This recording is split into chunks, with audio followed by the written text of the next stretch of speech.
ನಮಸ್ತೆ ಫ್ರೆಂಡ್ಸ್. ಇವತ್ತು ಒಂದು ವೆರೈಟಿ ಆಗಿರುವಂಥ ಹೆಲ್ದಿ ಆಗಿರೋ ಒಂದು ರೆಸಿಪಿ ಜೊತೆನೆ ಬಂದಿದ್ದೀನಿ. ಇದು ಮಾಡ್ತಾ ಇರೋದು ಜೋಳದ ಹಿಟ್ಟು ಉಪಯೋಗಿಸ್ಕೊಂಡು ಮಾಡ್ತಾ ಇರೋದು. ಜೋಳದ ಹಿಟ್ಟು ನಿಮ್ಗೆಲ್ಲರಿಗೂ ಗೊತ್ತಿದೆ, ತುಂಬಾ ಹೆಲ್ದಿ ಆಗಿರುವಂಥದ್ದು. ಅದನ್ನು ಉಪಯೋಗಿಸ್ಕೊಂಡು ಒಂದು ಹೆಲ್ದಿ ರೆಸಿಪಿ ಮಾಡ್ತೀನಿ. ನಿಮ್ಗೆಲ್ಲರಿಗೂ ಇಷ್ಟ ಆಗುವಂಥ ಒಂದು ರೆಸಿಪಿನೇ. ಬನ್ನಿ ನೋಡೋಣ ಇದು ಏನು ಹೇಗೆ ಮಾಡೋದು ಅಂತ. ಅದಕ್ಕೋಸ್ಕರ ಮೊದಲು ನಾನಿಲ್ಲಿ ಅರ್ಧ ಕಪ್ಪು ಜೋಳದ ಹಿಟ್ಟು ತಗೊಂಡಿದ್ದೀನಿ.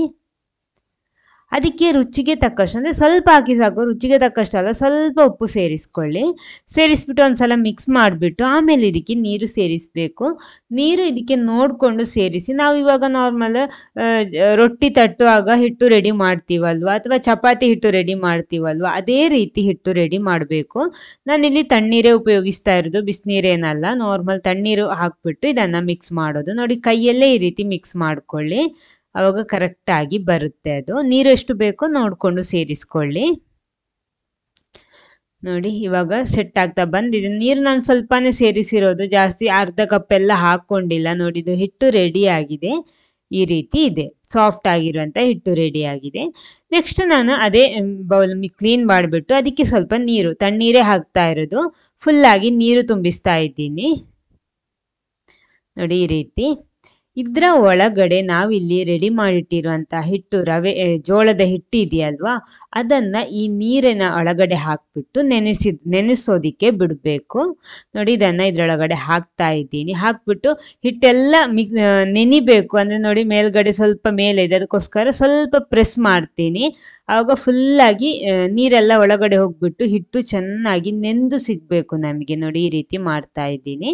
ಇನ್ನು ಇದನ್ನು ಮುಚ್ಚಿ ಮಿನಿಮಮ್ ಅರ್ಧ ಗಂಟೆ, ಜಾಸ್ತಿ ಒಂದು ಗಂಟೆನೋ 1.5 ಗಂಟೆನೋ ನಿಮಗೆ ಸೆಟ್ ಮಾಡ್ಬೋದು. ನೋಡಿ, ಇಲ್ಲಿ ಚೆನ್ನಾಗಿ ನೆಂದು ಇವಾಗ ರೆಡಿ ಆಗಿದೆ. ಇವಾಗ ನೋಡಿ, ಇದರ ಮೇಲ್ಗಡೆ ನೋಡಿ ನೀರು ಹಾಗೇ ಇದೆ, ಅದರಿಂದ ಸ್ವಲ್ಪ ತೆಗಿಬೋದು ನಮಗೆ. ಯಾಕಂದ್ರೆ ನಾವು ಪುನಃ ತೆಗಿಬೇಕು, ಈಸಿಯಾಗಿ ಇವಾಗ ತೆಗಿಬೋದು ಸ್ವಲ್ಪ. ಇನ್ನು ನೋಡಿ, ಹಿಟ್ಟು ನೋಡಿ ಚೆನ್ನಾಗಿ ನೆಂದು ಸಾಫ್ಟ್ ಆಗಿ ಬಂದಿದೆ. ಇವಾಗ ನೀರಲ್ಲಿ ಫುಲ್ಲಾಗಿ ಮಿಕ್ಸ್ ಆಗಿದೆ. ಇವಾಗ ನೋಡಿ, ಇನ್ನು ಇದನ್ನು ಪುನಃ ನೀರಲ್ಲೇ ಕಲಿಸ್ಕೊಳ್ಳಿ. ಎಲ್ಲ ಕೂಡ ಇದೇ ರೀತಿ ನೀರಲ್ಲಿ ಮಿಕ್ಸ್ ಮಾಡ್ಕೊಳ್ಳಿ. ನೋಡಿ, ಈ ರೀತಿ ಅಂದರೆ ಚೆನ್ನಾಗಿ ನೆಂದು ಇದರ ಹಾಲು ಸಿಗಬೇಕು ನಮಗೆ. ನೋಡಿ, ಫುಲ್ಲಾಗಿ ಈ ರೀತಿ ಒಂದು ಸಲ ಮಿಕ್ಸ್ ಮಾಡ್ಕೊಳ್ಳಿ. ಹಿಟ್ಟು ನೋಡಿ ಇವಾಗ ಈ ರೀತಿ ಆಗಿದೆ. ಇನ್ನು ಇದನ್ನು ನಮಗಿನ್ನು ಬೆಲ್ಲದ ಪಾಕ ರೆಡಿ ಮಾಡಬೇಕು. ಅಷ್ಟು ಹೊತ್ತು ಇದನ್ನು ಹಾಗೆ ಮುಚ್ಚಿಟ್ಕೊಳ್ಳಿ, ಆವಾಗ ಅದರ ನೀರೆಲ್ಲ ಮೇಲ್ಗಡೆ ನಿಲ್ಲುತ್ತೆ. ನೋಡಿ, ಇವಾಗಲೇ ಎಷ್ಟು ಬೇಗ ಸೆಟ್ ಆಗಿದೆ ಅಂತ. ಇದನ್ನು ಹಾಗೆ ಮುಚ್ಚಿಟ್ಕೊಳ್ಳಿ. ನೋಡಿ, ಒಂದು ಪ್ಯಾನಿಗೆ ನಾನಿಲ್ಲಿ 1 ಕಪ್ಪಿನಷ್ಟು ಹುಡಿ ಮಾಡಿಟ್ಟಿರುವಂತಹ ಬೆಲ್ಲ ಹಾಕ್ತಾ ಇದ್ದೀನಿ. ಅದಕ್ಕೊಂದು 1/4 ಕಪ್ ನೀರು ಹಾಕ್ಬಿಟ್ಟು ಇದನ್ನು ಕರಗಿಸಬೇಕು. ಪಾಕ ಆಗೋದೇನು ಬೇಡ, ಜಸ್ಟ್ ಬೆಲ್ಲ ಕರಗಿ ಸಿಕ್ಕಿದ್ರೆ ಸಾಕು ನಮಗೆ. ಸ್ಟವ್ ಆನ್ ಮಾಡ್ಕೊಳ್ಳಿ, ಇದನ್ನು ಮಿಕ್ಸ್ ಮಾಡ್ಕೊಳ್ಳಿ. ನೋಡಿ, ಅಲ್ಲಿ ಬೆಲ್ಲದ ಪಾಕ ರೆಡಿ ಆಗ್ತಾ ಇದೆ. ಇಲ್ಲಿ ನೋಡಿ, ನೀರು ನೋಡಿ ಸಪರೇಟ್ ಆಗಿ ನಿಂತಿದೆ. ಆಮೇಲೆ ಆ ಜೋಳದ ಹಿಟ್ಟು ನೋಡಿ ತಳಭಾಗದಲ್ಲಿ ಇದೆ ಹಾಲು. ಇದು ಬೇಡ ನಮಗೆ. ಈ ನೀರನ್ನು ಪುನಃ ಕೂಡ ಸ್ವಲ್ಪ ತೆಗಿತಾ ಇದ್ದೀನಿ. ಯಾಕಂದರೆ ಅದು ಪುನಃ ನಮಗೆ ನೀರು ಇದ್ರೆ ತೊಂದರೆ ಏನಿಲ್ಲ, ಅದನ್ನು ನಾವು ಮಿಕ್ಸ್ ಮಾಡೋ ಸ್ವಲ್ಪ ಟೈಮ್ ಜಾಸ್ತಿ ತಗೊಳುತ್ತೆ. ಆದ ಕಾರಣ ನಾನು ಇದನ್ನು ತೆಗಿತಾ ಇದ್ದೀನಿ. ಆ ಮೇಲ್ಗಡೆ ನಿಂತ ನೀರನ್ನು ನಿಧಾನಕ್ಕೆ ಸೌಟು ಉಪಯೋಗಿಸ್ಕೊಂಡು ತೆಗೆದ್ಬಿಟ್ಟು ಎಲ್ಲ ಕೂಡ ಒಂದ್ಸಲ ಈ ರೀತಿ ಮಿಕ್ಸ್ ಮಾಡ್ಕೊಳ್ಳಿ.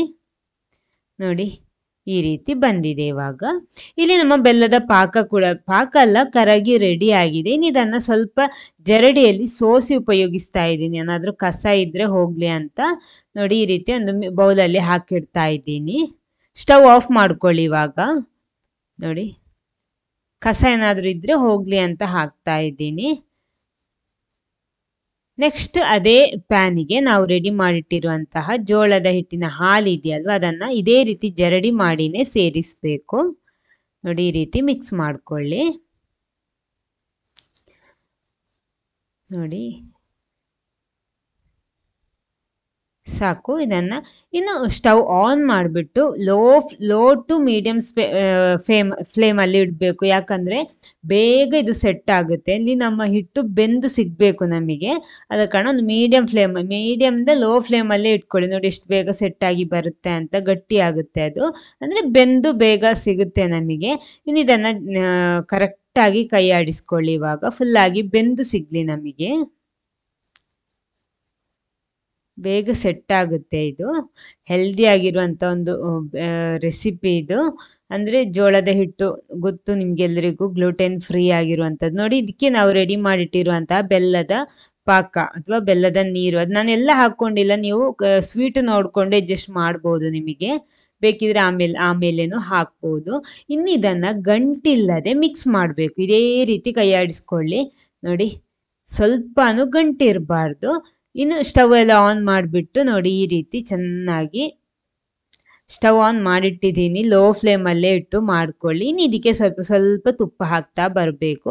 ನಾನಿಲ್ಲಿ ಅರ್ಧ ಟೀ ಸ್ಪೂನ್ ಹಾಕಿರೋದು, ಇವಾಗ 1.5 ಟೀ ಸ್ಪೂನ್ನಷ್ಟು ಮೊದಲು ಹಾಕ್ತೀನಿ ನಾನು. ತುಪ್ಪ ನಿಮಗೆ ಹೆಚ್ಚು ಕಡಿಮೆ ಮಾಡ್ಬೋದು. ತುಪ್ಪ ಹಾಕಿದರೆ ಚೆನ್ನಾಗಿಯೇ ಬರುತ್ತೆ ಅದು ರೆಸಿಪಿ. ನೋಡಿ ಈ ರೀತಿ ಫುಲ್ಲಾಗಿ ಮಿಕ್ಸ್ ಮಾಡ್ಕೊಳ್ಳಿ. ತುಪ್ಪ ಫುಲ್ಲಾಗಿ ಎಳ್ಕೊಂಡ ಹಾಗೆ ಅರ್ಧ ಟೀ ಸ್ಪೂನ್ ಸೇರಿಸ್ತಾ ಬನ್ನಿ. ಸೆಟ್ ಆಗ್ತಾ ಬರ್ತಾ ಇದೆ ಇವಾಗ. ನೋಡಿ ಸೂಪರ್ ಆಗಿರುವಂತಹ ಜೋಳದ ಹಿಟ್ಟಿನ ಹಲ್ವಾ ರೆಡಿ ಮಾಡ್ತಾ ಇರೋದು. ನೋಡಿ ಸಾಕು. ಸ್ಟವ್ ಆಫ್ ಮಾಡ್ತಾ ಇದ್ದೀನಿ, ತಳ ಬಿಟ್ಟು ಬಂದಿದೆ, ರೆಡಿ ಆಗಿದೆ. ಇದನ್ನೊಂದು ತುಪ್ಪ ಸವರಿದ ಪಾತ್ರೆಯಲ್ಲಿ ಹಾಕಿಡ್ತಾ ಇದ್ದೀನಿ. ಬಿಸಿ ಬಿಸಿ ಜೋಳದ ಹಲ್ವಾ ರೆಡಿ ಆಗಿದೆ. ಅದು ಸಕ್ಕರೆ ಬಳಸದೆ ಮಾಡಿರುವಂಥ ಹೆಲ್ದಿ ಆಗಿರುವಂಥ ಒಂದು ಗ್ಲೂಟೆನ್ ಫ್ರೀ ಸ್ವೀಟ್ ಅಂತಾನೆ ಹೇಳ್ಬೋದು. ನೋಡಿ ಈ ರೀತಿ ಈ ಮೆಥಡಲ್ಲಿ ನೀವು ಜೋಳದ ಹಿಟ್ಟಿನ ಹಲ್ವಾ ಮಾಡಿಲ್ಲ ಅಂದರೆ ಒಂದು ಸಲ ಮಾಡಿ ನೋಡಿ, ಬಾಯಲ್ಲಿಟ್ಟರೆ ಕರಗಿ ಹೋಗುತ್ತೆ, ಅಷ್ಟು ರುಚಿಯಾಗಿರುತ್ತೆ. ನೋಡಿ ಈ ರೀತಿ ಸೆಟ್ ಮಾಡ್ಕೊಳ್ಳಿ. ಇದು ಬಿಸಿ ಬಿಸಿಯಾಗಿ ತಿನ್ನೋದಕ್ಕಿಂತ ಸ್ವಲ್ಪ ಆರಿದ ಮೇಲೆ ತಿಂದರೂ ಕೂಡ ಚೆನ್ನಾಗಿರುತ್ತೆ. ನೋಡಿ ಈ ವಿಡಿಯೋ ನಿಮ್ಗೆ ಇಷ್ಟ ಆದರೆ ಒಂದು ಲೈಕ್ ಕೊಟ್ಬಿಟ್ಟು ಎಲ್ಲರ ಜೊತೆ ಶೇರ್ ಮಾಡಿ. ಆಮೇಲೆ ನೀವು ಫಸ್ಟ್ ಟೈಮ್ ಚಾನಲ್ ನೋಡೋರಾಗಿದೆ ಚಾನಲ್ ಸಬ್ಸ್ಕ್ರೈಬ್ ಮಾಡಿ ಸಪೋರ್ಟ್ ಮಾಡಿ. ಫೇಸ್ಬುಕ್ ಪೇಜಲ್ಲಿ ಈ ವಿಡಿಯೋ ನೋಡ್ತಿದ್ರೆ ಪೇಜ್ ಫಾಲೋ ಮಾಡೋದಕ್ಕೂ ಮರಿಬೇಡಿ. ಇನ್ನೊಂದು ಹೆಲ್ದಿ ವೆರೈಟಿ ಟೇಸ್ಟಿ ರೆಸಿಪಿ ಜೊತೆ ಬರ್ತೀನಿ. Okay, thank you.